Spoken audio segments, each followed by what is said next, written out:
You got challenges that you're going to run across. I was young. I was working. The two corporate jobs I had, one was the Atlanta Journal Constitution newspaper. I sold advertising for the paper, and the other one was AT&T. But I remember I used to cold market a lot, and some days you would cold market, and some days you would deal with your customer base. And I was fortunate enough.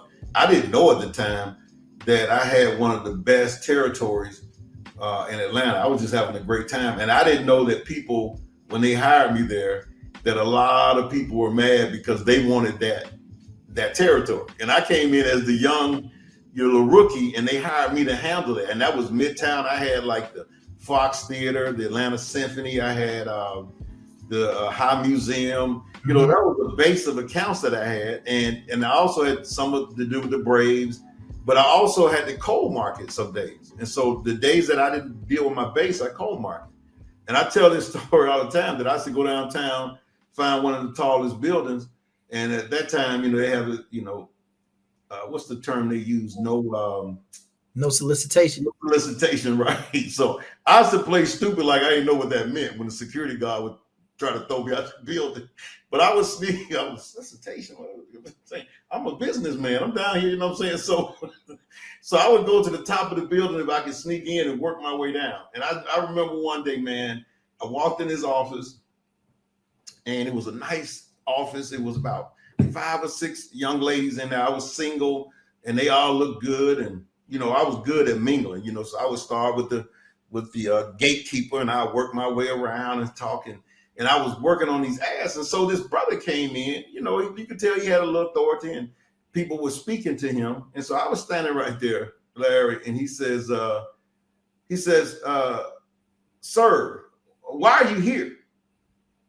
And I'm like, well, I'm with the Atlanta Constitution, and I'm talking to, and I didn't know that he was the head guy. I could tell when he said that, why are you here? So before I could finish my statement, he interrupted and said, can I be honest with you? I said, yes, sir. Now think about all these ladies around there. He says, will you get the hell out of my office?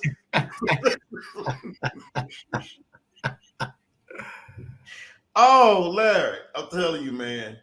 And I was thinking at that time, everything was flashing through my head. And I was thinking, man, what am I going to do? Because if I left the office, which I did, I was out there in the hallway. I mean, I was like, man, I was more worried about the females who saw what he said, you know what I'm saying? And so, right.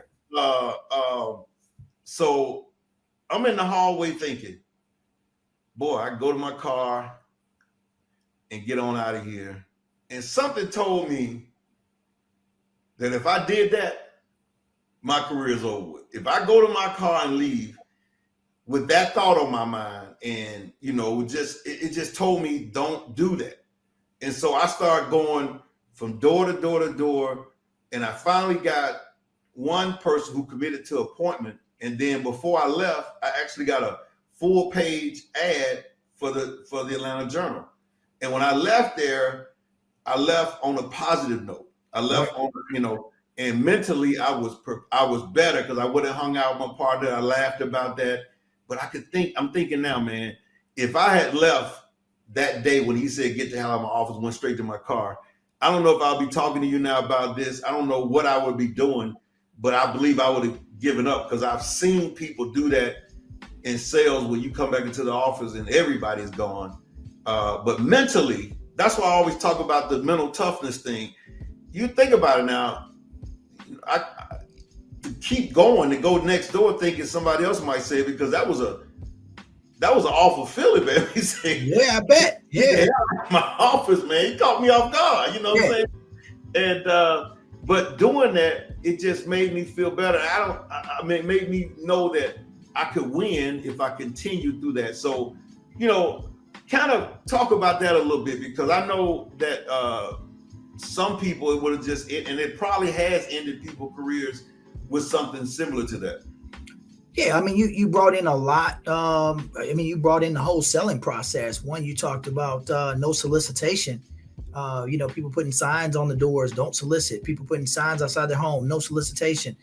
if you're a salesperson, you have a job to do, and that's to generate more revenue by selling product, and you can't do it by not soliciting. I mean, you're supposed to sell, and that's what you do. So, I found a way to get around that. People would say no solicitation, and I would say, oh, no, I'm not here to solicit anything, but I am here to drop my business card off with you and hopefully exchange one from your side.